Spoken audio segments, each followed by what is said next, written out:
Começa mais um podcastão do Zap. Bom dia, amigos e ouvintes do podcastão do Zap.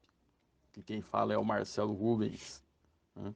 Com relação a todo esse contexto, né, que a nossa sociedade vive hoje, brasileira, com relação a não só o coronavírus, né, com relação a esse negacionismo, a- ao que existe hoje, a negar a ciência, a negar aquilo que um especialista diz, mas dar crédito a alguém, né, que se posta como um entendido do assunto e fala, né, a respeito de um determinado assunto e, e essa negação toda, né, vamos dizer assim. Primeiro ponto que precisa analisar aí é preciso voltar um pouco no tempo, não muito, mas no início da década, aí, quando as redes sociais começaram a explodir, né, a eclodir, né, a ganhar muito espaço. Então, primeiramente, o que aconteceu? Nos primórdios das redes sociais, não nos primórdios, mas já lá para os anos de 2010, 2000, até 2013, 2015, as grandes redes sociais que se consolidaram, como o Google, né, com o YouTube e o Facebook, eles trabalhavam da seguinte maneira.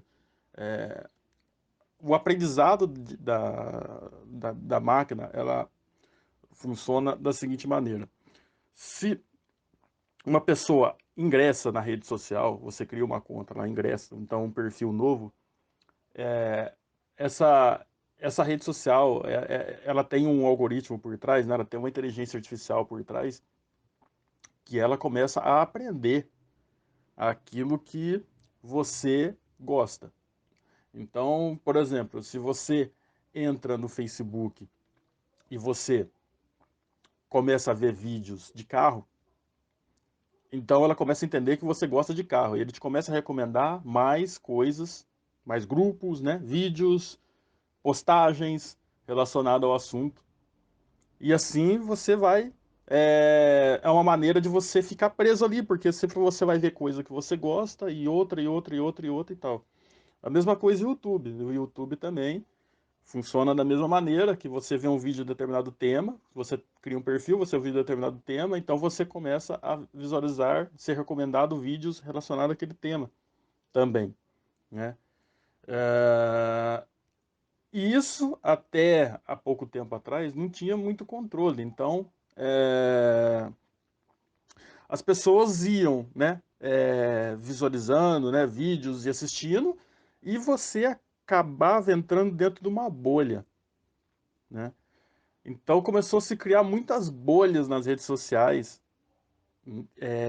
porque você vê um vídeo de um determinado tema e você acaba entrando dentro daquele tema, vamos dizer assim. Então, se você gosta de carro, você gosta de viagem, você gosta.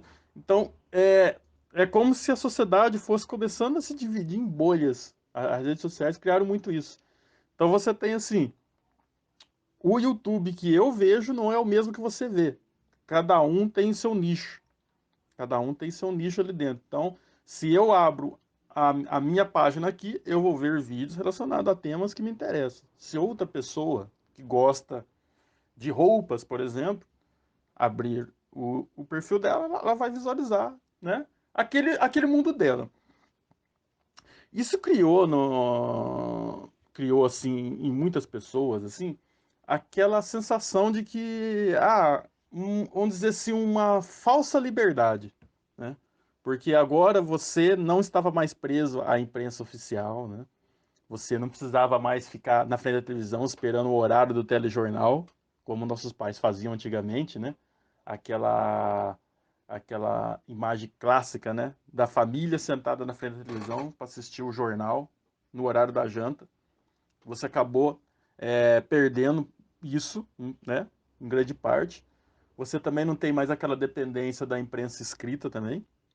Então, a rede social ela acabou se tornando um meio alternativo de informação, né? E muitas pessoas, principalmente de grupos que são ligados mais à extrema-direita, mais ao conservadorismo, mais a esse tipo de, de ideias, elas tiveram um terreno muito fértil, principalmente aqui no Brasil. Eu vejo isso mais por uma deficiência educacional que o nosso país já tem ao longo das últimas décadas. Então, devido a essa educação deficitária que o nosso país tem, né, você cria uma sociedade com um grau de, não seria nem um grau de conhecimento, mas um grau de sabedoria menor, e aí você tem um terreno fértil para que se propague essas coisas, né? Esse tipo de pensamento. Então, principalmente, né, nas últimas eleições presidenciais, antes disso, você teve é, grupos, né, que se aproveitaram dessa situação e criaram verdadeiras bolhas na internet, né? É, espalhando propositalmente fake news, né? Notícias mentirosas, né? Que para atacar o adversário e tudo mais, e esse negacionismo com relação à questão da ciência, né? É, foi bastante difundido também. Você tem aí pessoas que se plantaram como líderes e tudo mais, né? Então, esses grupos aí, né, de extrema direita, encontraram terreno muito fértil nos últimos anos no mundo e principalmente no Brasil, com relação a isso. Por quê? Porque eles conseguiram agregar um número de pessoas ali que pessoas que já estavam, vamos dizer assim, eu estou cansado da imprensa tradicional, né? Estou cansado de ouvir a imprensa tradicional, estou cansado de votar sempre nos mesmos que a imprensa aponta aí, então eu vou seguir por um caminho alternativo, entendeu? Isso começou-se a ganhar espaço, né? Esse tipo de vídeo, esse tipo de postagem. Por quê? Porque o que, que acontece? Quanto mais visualizações um determinado vídeo tem, mais ele ganha espaço, mais ele vai se espalhando pela rede, né? Então você coloca um vídeo falando de determinado assunto, você tem 10 mil visualizações, ele começa a ganhar um destaque a mais. Se você tem 100 mil, ele começa a ganhar um destaque a mais. 1 milhão, ele começa a ganhar um destaque a mais. E dessa forma, esses grupos foram agregando essas pessoas aí em torno disso, desse tipo de pensamento, e fechando as pessoas nessa bolha, né? Tem muita gente que tem essa tendência, entendeu? Essa tendência ao fanatismo, a tendência de aceitar cegamente o que um determinado líder ou alguém fale e negar tudo que está fora disso, né? Então você acabou criando um exército, praticamente, de pessoas que se fecharam dentro dessa bolha, né? Então, se você pega uma pessoa que ainda está dentro dessa bolha ligada a isso, ela vai simplesmente negar tudo que você falar, porque ela está fechada dentro daquela bolha, e vai aceitar cegamente tudo aquilo que ele se elegeu como um líder ali para ele, que é o senhor da sabedoria, que vai dizer tudo o que ele precisa ouvir, e, e vai aceitar aquilo e vai, né, seguir aquilo ali. Isso propagou muito também nas redes sociais, conteúdo de ódio, né, que teve aí nos últimos anos, conteúdos, né, que na verdade propagavam o ódio, né. Bom, o que que aconteceu? A questão isso ganhou uma dimensão muito grande, principalmente depois das eleições de 2018, que se percebeu esse tipo de milícia digital. Foi que se percebeu após a eleição, porque a gente pode analisar aí que, né, tivemos aí uma eleição que foi ganha, né, presidencial pelas redes sociais, né?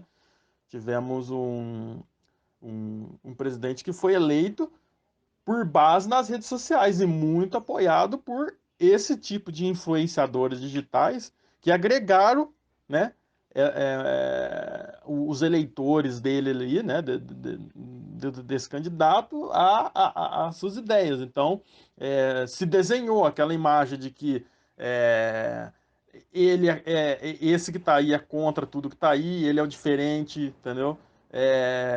Então ele nega tudo que está aí, vai fazer diferente porque eu não estou envolvido com o que está aí, e pinta essa imagem de o salvador da pátria, né? E tudo mais. Já vimos isso no passado, né? Não é a primeira vez, e agora novamente. Só que agora, vamos dizer assim, vamos comparar com, por exemplo, com a eleição de 89 do Collor, né? Na eleição de 89 do Collor, a gente ainda tinha a imprensa oficial, né? Que trabalhou contra o Lula na época, porque o Lula era o contra o sistema. Trabalhou contra o Lula. Então se elegeu o Collor, porque o Collor estava fora tudo disso daí, ele seria o diferente, ele seria o que ia mudar as coisas, né? E a eleição de 2018 tivemos, né, o Jair Bolsonaro eleito, mas não por causa da imprensa oficial, mas sim por causa das redes sociais, porque também se pintou também como salvador da pátria, que era o que estava contra tudo aí, certo? Agora, com relação à questão que a gente está vendo que está tendo investigações sobre isso, porque tivemos também até a eleição dos Estados Unidos, que a própria dizem, né, que a Rússia também utilizou desses artifícios, né, de criar essas bolhas na internet para agregar pessoas a favor de uma determinada ideia. É, e no Brasil tivemos essa situação também. Agora está havendo, né, uma investigação a respeito disso. Uh, o que acontece? Acontece que agora, né, essas mídias sociais viram o dano que estão causando e resolveram agir de uma certa forma assim. Agora eles estão pegando e bloqueando tudo, tudo. Então você não tem uma seleção agora de o que é contra uma coisa e o que não é. Então, por exemplo, se você pega e coloca um vídeo no YouTube falando de racismo, contra o racismo, você é desmonetizado ou o vídeo é excluído porque a inteligência artificial do YouTube ela entende que aquilo é um conteúdo de ódio, independente se você está falando contra ou não, entendeu? Eu vejo assim, talvez por uma limitação tecnológica ainda, a inteligência artificial, né, das redes sociais que trabalham, né, que ela começa a filtrar esses tipos de informação, ela não consegue ainda diferenciar o que você está falando contra uma coisa ou a favor de uma coisa. Então, só para explicar resumidamente como funciona, né, o processo de inteligência artificial, ela verifica o vídeo por imagem e por som. Então, ela varre o vídeo, né? Quando o vídeo sobe, né? Quando você coloca um vídeo no YouTube, ela varre o vídeo, né, todo, ela começa a reconhecer imagens e começa a reconhecer sons, né? Ela ouve o vídeo, ela vê o vídeo. E ali, dentro do vídeo, ela, por reconhecimento de padrões, porque isso você ensina para a máquina, então, por exemplo, quando você cria um ambiente de inteligência artificial, ele é um ambiente vazio, ele não vai fazer nada. Mas aí, você começa a ensinar a máquina a reconhecer padrões. Então, vamos colocar um exemplo assim prático. Se você cria um ambiente de inteligência artificial, você quer ensinar a máquina a reconhecer uma cadeira. Você coloca uma imagem da cadeira e diz para a máquina, isso aqui é uma cadeira, certo?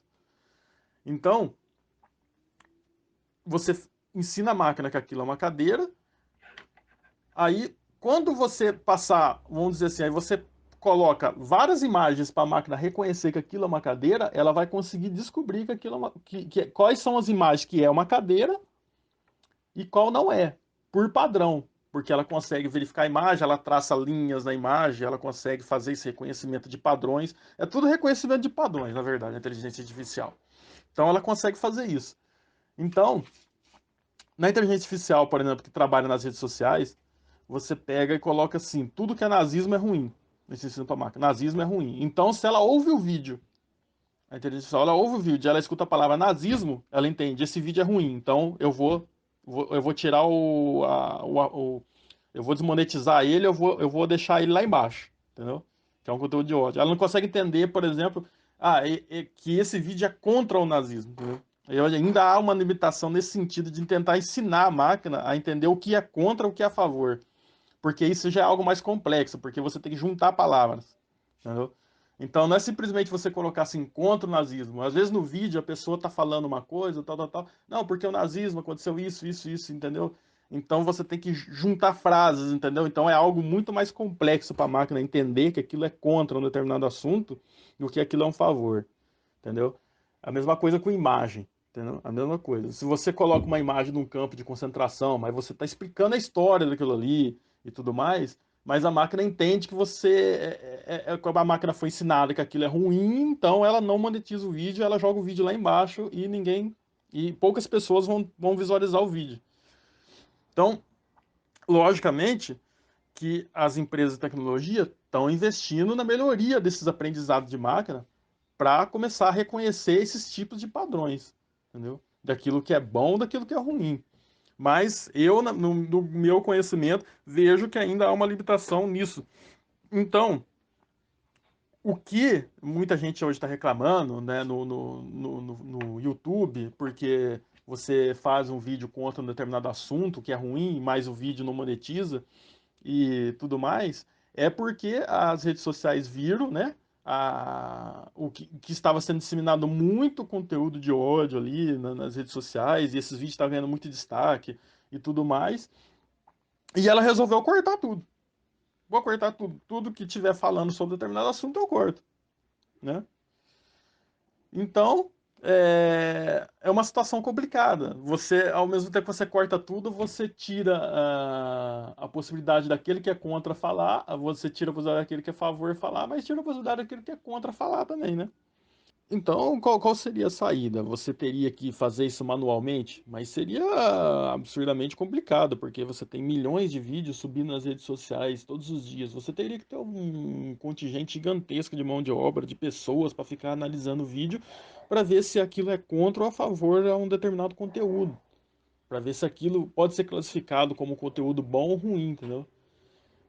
Obviamente que as empresas de tecnologia estão investindo aí bilhões e bilhões para, vamos dizer assim, para melhorar a tecnologia, para conseguir fazer esse filtro mais refinado, né, com relação aos conteúdos que estão nas redes sociais.